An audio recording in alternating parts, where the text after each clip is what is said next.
Hey everyone, I'm Dr. Rachel Paul. I'm here to help you lose weight permanently and finally feel in control around food. Today we are talking about 10 easy and natural weight loss tips. We're going to first talk about some foods to focus on, and then we're going to talk about some general healthy tips.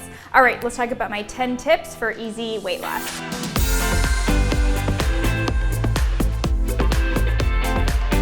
All right, tip number 1 is to only eat breakfast if you're hungry. So you might have heard the saying, breakfast is the most important meal of the day, but that's actually not true. It's been disproven. And there are a lot of health benefits of intermittent fasting, as I'm sure you've heard.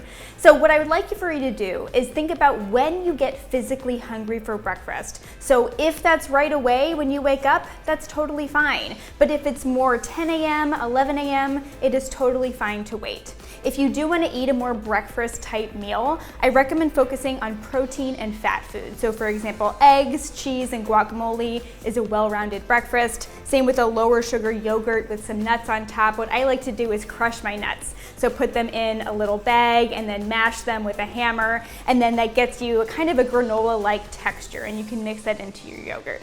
All right, let's talk about tip number 2.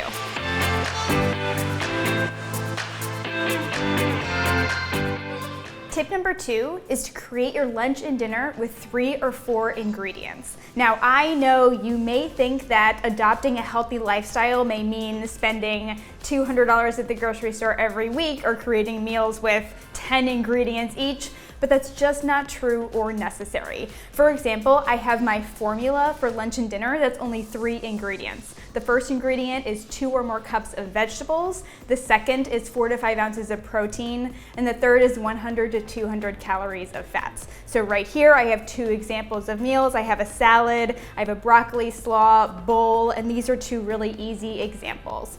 All right, let's talk about tip 3.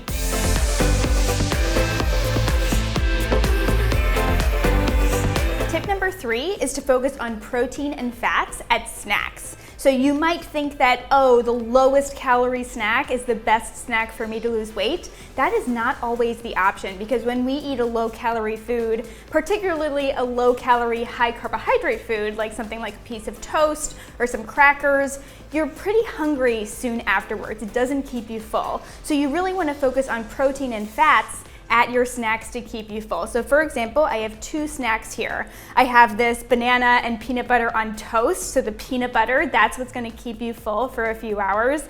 And then here I have a pear, some cheese, and some eggs. So the eggs is great protein, and the cheese has both protein and fat. So that's a really good option too. All right, let's talk about tip number 4.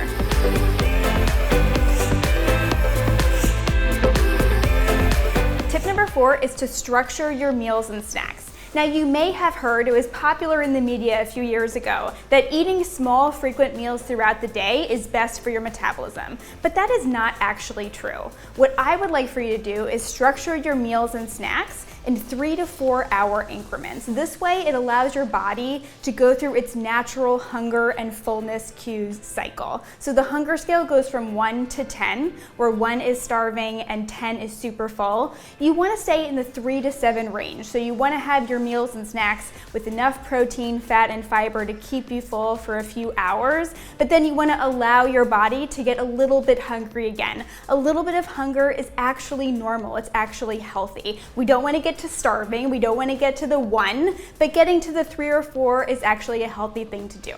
All right, let's talk about tip number 5.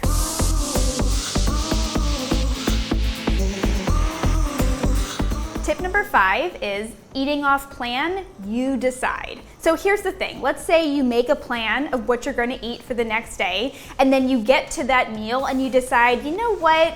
I'm really not feeling what I had planned. I want to eat something else. Or let's say you're going through your day of work and your friends invite you to a happy hour after work. You hadn't planned on it, so you're thinking, what should I do? Should I go and have some drinks that I didn't plan for? Or should I go home? Like, what is worth it to me? I have great news for you. You just get to decide. You get to decide what is the most worth it solution to this situation for you, and no one can make that decision for you.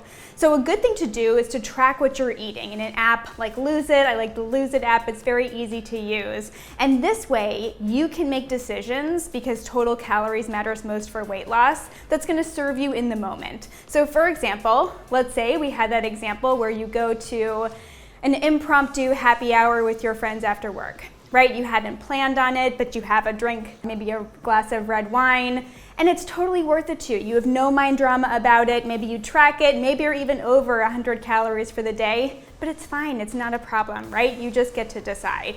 Whereas maybe you're sitting on the couch in the afternoon and maybe you're watching some TV on the weekend and you start eating cookies and you realize, you know what?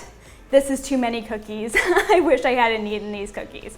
You just get to decide which eating off plan situation is going to serve your body. If you do end up overeating, it's not a big deal. Write down how you would handle the situation differently next time and just move on. Moving on is the best thing you can do in that situation. Do not beat yourself up. All right, let's talk about tip number 6. Tip number 6 is to focus on low intensity exercise. Now, you might think that what's needed for weight loss is burning a lot of calories at the gym, right? Going on the treadmill, trying to burn 500 calories or going to a really intense exercise class, but that is actually not true. The research shows that exercise is actually not important for weight loss.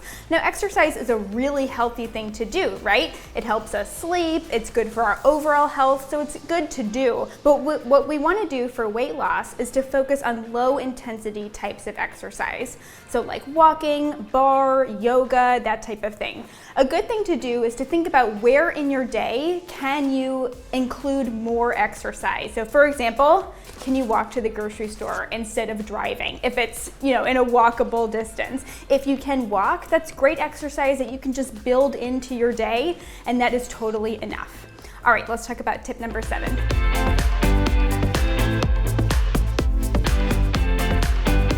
Tip number 7 is to get 7 or 8 hours of sleep per night. Now, I'm sure you have realized this, but when you're tired, your body can't tell the difference between hunger in order to stay awake versus actual hunger. So you just naturally end up overeating and you might not even realize it, which is something we want to avoid. So I would love for you to get 7 to 8 hours of sleep per night. So if you know you need to wake up at 7 a.m., go to bed at 11, right? Get that 7 to 8 hours of sleep so you're well rested and can make good decisions the next day. Some other good tips are to stop drinking coffee if you're a coffee drinker like me by 3 to 4 p.m. so you're not keeping yourself awake with caffeine at night, right? Also, try not to do anything really stimulating before bed. So if you're like me and you love maybe crime documentaries, try not to watch one right before bed, because again, it will just keep your brain awake, and we want you to be able to get enough sleep so you can make good decisions the next day. All right, let's talk about tip number 8.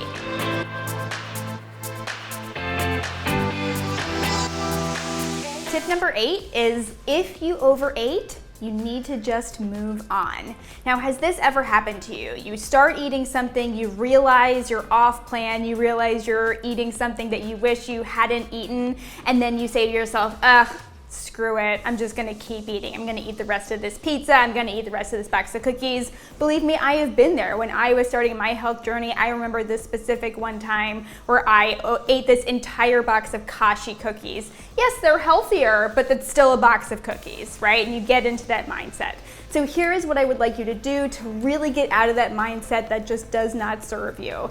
If you do overeat, whenever you realize that you're overeating, I need you to stop, write down how you would handle the situation differently next time, and move on. Moving on is the best thing you can do. Beating yourself up is not necessary to make a change at all. You can always think something like, I can create a plan to move on. I can find a meal plan that works for me. I can solve this problem next time in a better way. You can always think a new motivational thought to get you through that time and to help you through the next time. All right, let's talk about tip number 9.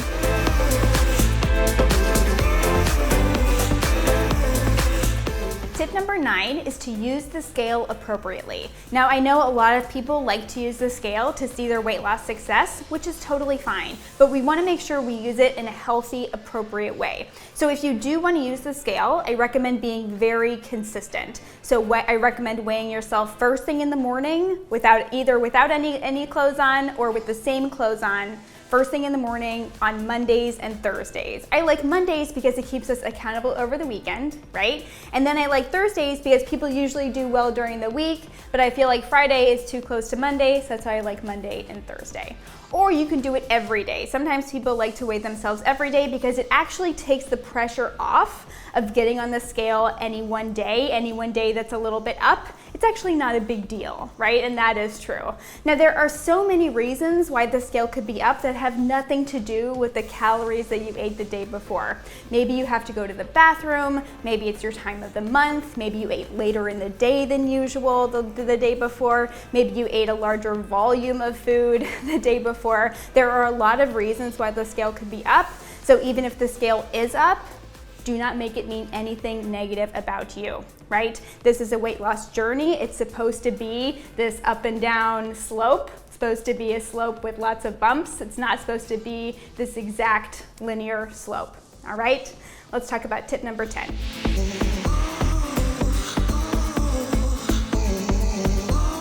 Tip number 10 is to focus on confidence. So do you have anyone in your life that is so confident, even if maybe they're not the most attractive person objectively, or maybe even if they don't have the perfect body type, but they still exude this amount of confidence? Guess what? You can have that confidence too. Here is what is so cool. So confidence is a feeling, and our thoughts create our feelings. So what I want you to do right now is think about the last time you were feeling confident and what were you thinking, right? And what's so cool is that you can choose to think those thoughts right now. You can choose to think those thoughts at any time. A thought is just a sentence in your head. So if you choose to think a thought that helps you feel confident, you will feel that confidence. And what do we do when we feel confident? We take better actions and we get better results, right? So what I'd like you to do, instead of only focusing on the scale as your measure of success, focus on your confidence. So I like to use confidence on a scale of 1 to 10. So where are you right now on the scale of 1 to 10? And try to get closer to that 10 every week.